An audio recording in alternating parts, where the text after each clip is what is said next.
Porque nunca deixei de vos anunciar todo o conselho de Deus. Olhai, pois, por vós e por todo o rebanho sobre que o Espírito Santo vos constituiu bispos, para apacentardes a igreja de Deus, que ele resgatou com seu próprio sangue. Porque eu sei isto que, depois da minha partida, entrarão no meio de vós lobos cruéis, que não pouparão o rebanho, e que de entre vós mesmos se levantarão homens que falarão coisas perversas para atraírem os discípulos após si. Livro dos Atos dos Apóstolos, capítulo 20, versos 27 ao 30. Que a gloriosa e inefável paz de nosso Senhor Jesus Cristo seja uma constante em tua vida. É com imenso prazer que estamos retornando para a realização de mais um programa, O que a Bíblia diz. Mais uma vez, agradecemos a você por sua honrosa audiência e a todos transmitimos a saudação de nosso pastor presidente, pastor Ailton José Alves. Saudação que vai acompanhada de seu abraço fraternal e também de todo o Salmo 133. E mais uma vez, como sempre fazemos, queremos convidar você que tem acompanhado o programa O que a Bíblia diz, aliás, tem acompanhado toda a programação da Rede Brasil de Comunicação, TV, a convidar outras pessoas, não é? A fazer com que outras pessoas possam assistir também a nossa programação. Queremos agradecer penhoradamente a audiência de cada um telespectador, telespectadora, né? Os nossos irmãos em Cristo e também os amigos. Há muita gente não evangélica acompanhando a programação da Rede Brasil de Comunicação, né? As pessoas estão extenuadas, cansadas desta programação medíocre que a TV aberta transmite, né? Então, procurando ali alguma coisa que seja útil, que seja boa, construtiva, encontram a Rede Brasil. E quando descobrem a Rede Brasil, aí não querem mais sair, não querem mais deixar de assistir à programação da Rede Brasil. A vocês também, queridos amigos, nós saudamos, não é? E transmitimos a saudação do nosso pastor presidente. É muito bom ter a sua companhia.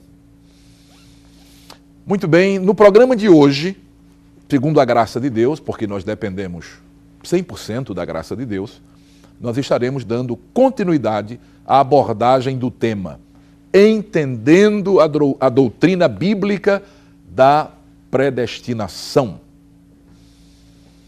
Gostaríamos de estabelecer, para efeito de justiça, uma distinção entre a maioria dos cristãos oriundos das igrejas reformadas, que não aceitam ipsis literis o sistema de Calvino, e por quem, inclusive, nutrimos respeito e grande apreço, daqueles que não somente defendem e seguem tudo o que Calvino defendeu e escreveu, mas fazem dessa defesa a causa maior do seu cristianismo particular. É como se fosse, na verdade, um tipo de cristianismo particular, diferente do verdadeiro cristianismo, o cristianismo que foi ensinado por Cristo, pelos seus apóstolos e depois repassado pelos homens piedosos, não é? Que mantiveram a ortodoxia doutrinária cristã. Doravante, em nossa abordagem, ainda que os respeitamos também, não é? Claro, respeitamos enquanto pessoas que são, não é? Nós chamaremos esses últimos de seguidores de Calvino e não de cristãos reformados, pois enquanto aqueles decidiram seguir a Cristo, o crucificado, estes, que são os seguidores de Calvino, resolveram seguir a teologia de Calvino, o equivocado. Sim, Calvino cometeu equívocos como qualquer teólogo comete, afinal de contas, ele não era perfeito. Bem, O pensador e teólogo do início do período medieval, sobre o qual se fundamenta o sistema de João Calvino, foi Agostinho, conhecido como Santo Agostinho ou Agostinho de Hipona. Conta-nos o filósofo italiano Nicola Baiano, em sua obra História da Filosofia, que Agostinho nasceu no ano de 354 em Tagaste, na África. Segundo a Baiano, o problema teológico central em Agostinho, ou de Agostinho, era o problema do homem. Esse era o problema que causava e causou toda a inquietude do bispo de Hipona, com seu, inclusive, temperamento insurgente e dissoluto, vivendo de forma desregrada, pelo menos até mais ou menos os 30 anos de idade, momento em que foi atraído pela mensagem e exemplo de Ambrósio, bispo de Milão, tornando-se então um catecúmeno, né? E aí foi batizado por esse bispo, por Ambrósio, no dia 25 de abril de 387. No ano de 391, Agostinho foi ordenado sacerdote e em 395, 4 anos depois, foi ordenado bispo de Hipona.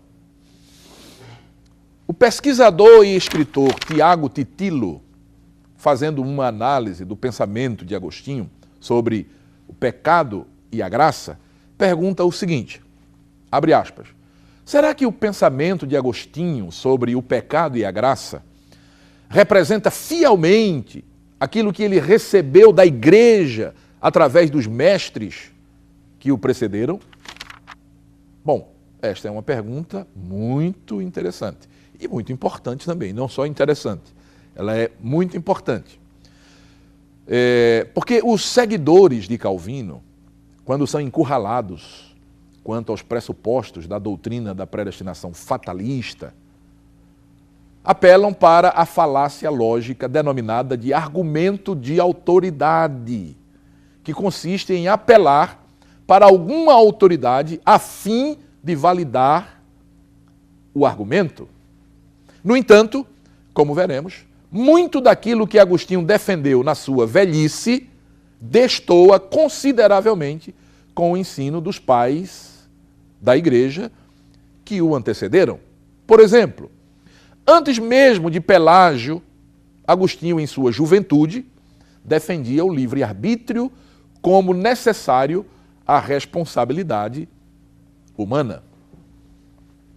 Se você já teve a oportunidade de conversar com algum seguidor de Calvino, você sabe que isso que eu estou dizendo é a pura verdade. Quando eles são, de alguma forma, encurralados, no que diz respeito aos pressupostos do sistema de Calvino, então eles remetem para Agostinho, não é? Nesse argumento, nessa falácia, não é? Usando o argumento de autoridade. Então eles querem dizer exatamente que Calvino repetiu ou colocou, não é? Aquilo que Agostinho, considerado um dos pais, não é? Já havia colocado bem antes, não é? de Calvino. Não é? Eles fazem isso. Muito bem. Dentre as muitas obras de sua lavra, Agostinho voltou a sua pena contra os donatistas e também contra o pelagianismo, que são consideradas, não é, seitas heréticas que tiveram seu início, a sua gênesis, não é, nos séculos IV e V, oriundas de Donato Magno, bispo de Cartago, e Pelágio de Bretanha, que foi um monge ascético. Então, contra Pelágio, Agostinho manteve não pouca controvérsia. Não. E um dos pontos da discórdia teológica entre Agostinho e Pelágio diz respeito ao pecado original, que, segundo Pelágio, não fora herdado pelos descendentes de Adão. E aí, em reação a essa heresia, Agostinho levanta-se de forma enérgica, afirmando que com Adão e em Adão pecou toda a humanidade e que, portanto, o gênero humano é uma só massa condenada. É claro que essa posição de Agostinho, no que concerne à doutrina do pecado original, é a posição que nós também defendemos, não é? E cremos. Por quê? Porque é o que encontramos na Bíblia Sagrada. A Bíblia diz que por um homem entrou o pecado no mundo, e pelo pecado a morte. Assim também a morte passou a todos os homens. Por isso que todos pecaram. Isso está lá em Romanos, capítulo 5 e verso 12.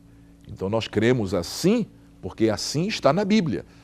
E ainda lemos em Romanos, capítulo 3, versos 12, 23 e 24, o seguinte: todos se extraviaram e juntamente se fizeram inúteis. Não há quem faça o bem, não há nenhum só, porque todos pecaram e destituídos, separados, alienados, distanciados estão da glória de Deus, sendo justificados gratuitamente pela sua graça, pela redenção que há em Cristo Jesus. Todavia, queridos, nem por isso, ou seja, pelo fato de crermos e defendermos isso que a Bíblia diz, que o pecado original passou a todos os homens, nem por isso nós dizemos que somos agostinianos, porque Agostinho também entendeu dessa forma, e está na Bíblia. Não é? Ele até poderia entender de outra forma, como entendeu, principalmente no período da sua velhice, de forma equivocada, não é? Muitos assuntos da Bíblia. Mas nesse tocante, no aspecto, ou seja, no que diz respeito à doutrina do pecado original, ele entendeu como nós entendemos e cremos, porque está na Bíblia. Então, não é porque Agostinho entendeu e creu da mesma forma que nós cremos sobre a questão do pecado original que nós somos agostinianos. Não, em absoluto. Agostinho defendeu posições teológicas com as quais nós não comungamos. Isso mesmo. Por que não comungamos? Porque não gostamos de Agostinho? Porque não simpatizamos com Agostinho? Não. Porque algumas posições teológicas que Agostinho defendeu, elas colidem com aquilo que está revelado na palavra de Deus. Então, se colide com aquilo que diz a palavra de Deus, é claro que nós não vamos concordar, vamos discordar. Nós ficamos com o que a palavra de Deus diz. Muito bem, a gente vai fazer uma pausa e logo em seguida nós retomaremos com a nossa reflexão. Não saia daí.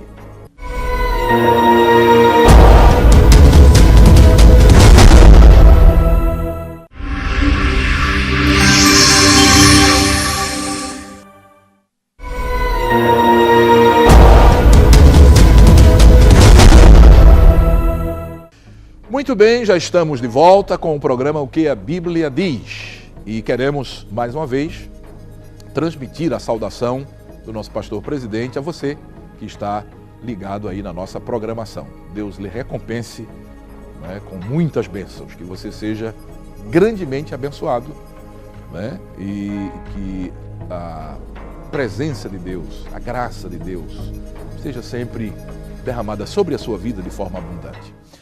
Muito bem, nós concluímos no momento passado falando que, quanto à questão da doutrina do pecado original, nós concordamos com Agostinho, porque é o que está na Bíblia. Eu li aqui algumas passagens na carta de Paulo aos Romanos, não é? Capítulo 3, e ali a gente vê que todos pecaram, que todos estão destituídos da glória de Deus, não é? Que por um homem só entrou o pecado no mundo e pelo pecado veio a morte sobre todos os homens. Então está na Bíblia, não é? Poderíamos citar aqui outros textos também que falam disso, ou dessa forma, não é? Então nós cremos porque está na Bíblia. Agora, isso não quer dizer que nós somos agostinianos. Nós já falamos isso aqui, não é? Por quê? Porque Agostinho defendeu doutrinas, não é? que colidem com a palavra de Deus, com aquilo que foi revelado na palavra de Deus. Por exemplo, o traducianismo. Já ouviu falar nisso? O que é traducianismo? É a doutrina atribuída a Tertuliano, é uma atribuição que é feita, não é? A esse teólogo, que afirma que assim como o homem herda o corpo físico dos pais, herda também a alma. Essa doutrina foi defendida, o traducionismo foi defendida por Agostinho, principalmente a partir do seu embate com Pelágio, não é? No entanto, queridos, não é assim que nós cremos. Não. Nós cremos que a alma humana é criada diretamente por ação divina em todo o novo ser que é concebido no ventre da sua mãe. Não é pai e mãe que concede a alma àquele novo ser humano que é concebido e gerado dentro do ventre da mãe. Senão o próprio Deus é quem... Essa é a doutrina do criacionismo, não é?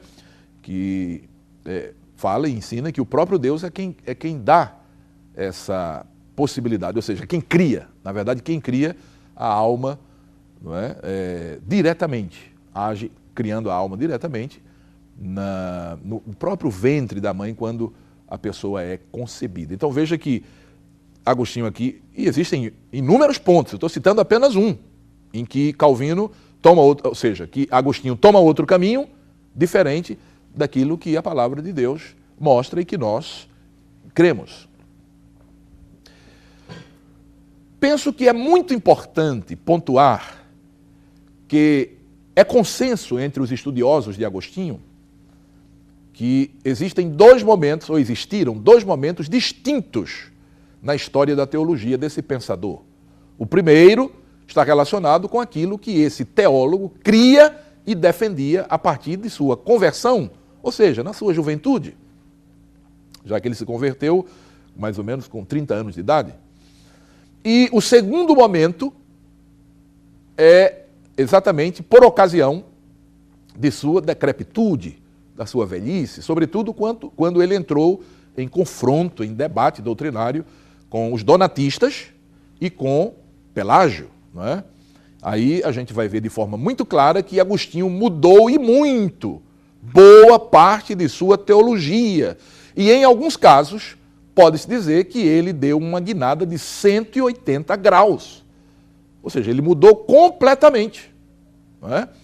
É necessário que se saiba disso, queridos, pois assim vai ficar mais fácil compreender, por exemplo, que no tocante às questões relacionadas com as doutrinas do pecado, da graça, da predestinação, do livre-arbítrio, nem sempre Agostinho creu e defendeu essas doutrinas da forma como o fez na sua velhice, naquele segundo momento, no período da sua velhice, não é?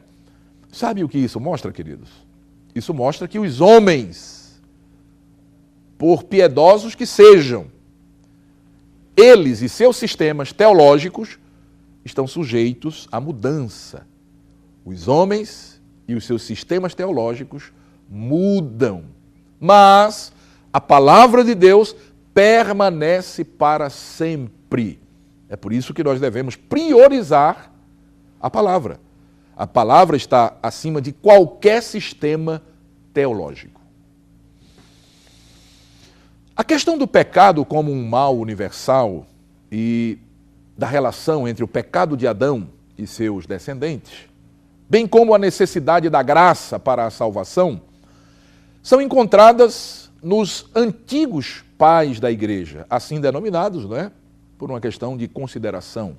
Como, por exemplo, Tertuliano, Cipriano, Ambrósio, Justino, Irineu, Orígenes e também outros, não é?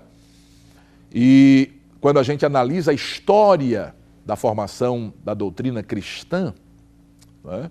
Da teologia cristã, a gente encontra que Agostinho também cria, no primeiro momento, principalmente no momento da sua juventude, do início, não é? Da sua fé, por assim dizer, ele cria como os pais da igreja lhe repassaram. No entanto, posteriormente, não é? Quando Agostinho entra em confronto com os donatistas e também com Pelágio, como já citamos aqui, ele recrudesce em algumas posições destoantes da doutrina cristã ortodoxa. É importante que a gente diga isso. É importante que você que está acompanhando essa série sobre a doutrina da predestinação à luz da Bíblia saiba disso, não é? Que Agostinho também não estava isento de erros. Que Agostinho foi um na sua juventude e que Agostinho foi outro no aspecto doutrinário, não é? A defesa da doutrina cristã, na sua velhice. Nós temos aí dois momentos distintos, como já falamos, na história teológica de Agostinho. Então, é importante que você saiba disso. Bem, como os seguidores de Calvino, fraudulosa e metodicamente, acusam todos os que são contrários ao sistema calvinista de pelagianos ou semi-pelagianos, então nós entendemos ser de bom alvitre conhecermos um pouco sobre Pelágio e seus ensinamentos. Se você em algum momento já teve oportunidade de conversar com um calvinista, com um seguidor de Calvino, então você sabe que isso acontece exatamente assim como eu estou dizendo, não é? Se você for contrário àquilo que Calvino escreveu e defendeu, então você vai ser taxado de pelagiano ou semi-pelagiano, não é? Bom, embora não se tenha muito sobre a biografia de Pelágio, a não ser aquilo que escreveram os seus opositores, entre eles Agostinho, não é? Nós não temos muito sobre Pelágio e também sobre os seus ensinamentos. Mas encontramos na história que ele foi um monge ascético que viveu entre os anos de 350 e 423. Portanto, foi contemporâneo de Agostinho, não é? É importante essa informação. Lá por volta do ano 400, Pelágio apareceu em Roma como um pregador itinerante. E ele trazia uma mensagem extremamente moralista e rigorosa no que concerne à penitência. Em 431, ou seja, no ano de 431, Pelágio foi considerado herege pelo concílio de Éfeso, sobretudo pelas afirmações alegadas por Agostinho quanto à sua doutrina. O pesquisador Ivan de Oliveira, em uma de suas obras, na qual fala sobre Pelágio e o pelagianismo, elenca algumas teses defendidas por Pelágio, a saber, eu entendo que é importante, nós entendemos, não é? Que é importante você saber o que Pelágio defendeu, porque os seguidores de Calvino, ele acusam todos aqueles que não são calvinistas e que são contrários ao sistema calvinista de pelagianos ou semi-pelagianos. Então, o que foi que Pelágio pregou? O que foi que Pelágio ensinou? Ele era um pregador ascético, itinerante, não é? E ele pregou algumas coisas. Vamos ver o que Pelágio pregou. Pois bem, primeiro, ele pregava que os mais relevantes atributos de Deus são a justiça e a bondade, não é? Isso era uma forma como ele entendia essa questão dos atributos divinos. Segundo, ele cria que toda a criação é essencialmente boa e perfeita, pois deriva da perfeição de Deus. Ora, se Pelágio tivesse falando isso aqui, pensando antes da queda do homem, não é? Aí tudo bem, mas se ele vai, como ele vai pensar isso aqui depois da queda do homem, aí, não é, a criação divina, ela fica comprometida no aspecto da perfeição, o próprio homem, não é? Terceiro, Pelágio entendia que a natureza humana criada boa é inalterável. Olha aqui.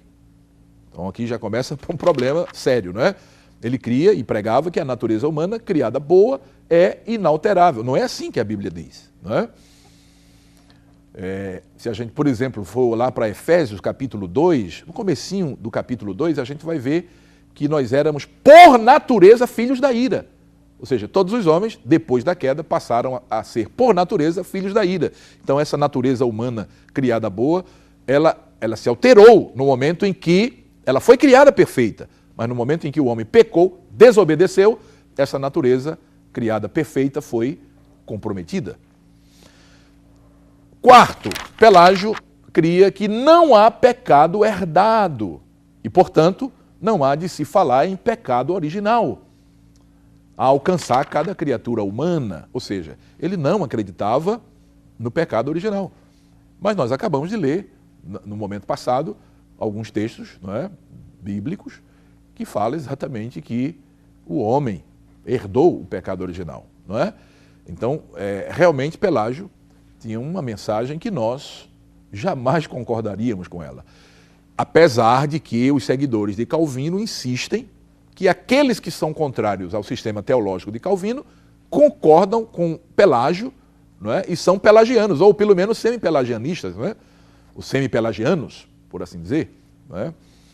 Mas um outro ponto que Pelágio defendia é que o pecado pode ser evitado exclusivamente pela vontade humana, não havendo, portanto, depravação total.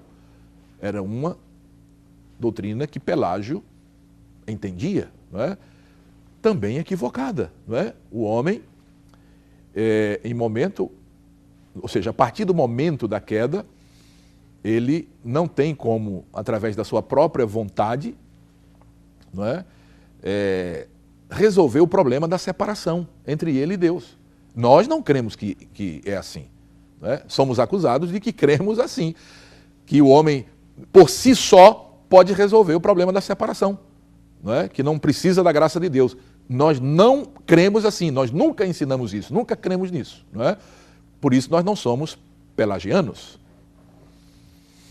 Muito bem, a gente vai ter que fazer uma pausa, não é, nesta abordagem, mas vamos voltar deste ponto onde paramos e vamos continuar falando sobre aquilo que Pelágio cria e defendia, e vamos ver que nós, não é, que não somos calvinistas, não concordamos com Pelágio. Então não somos pelagianos, nem somos semi-pelagianos, não é, como querem os seguidores de Calvino.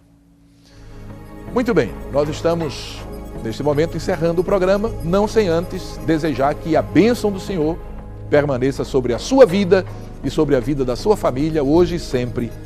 Amém.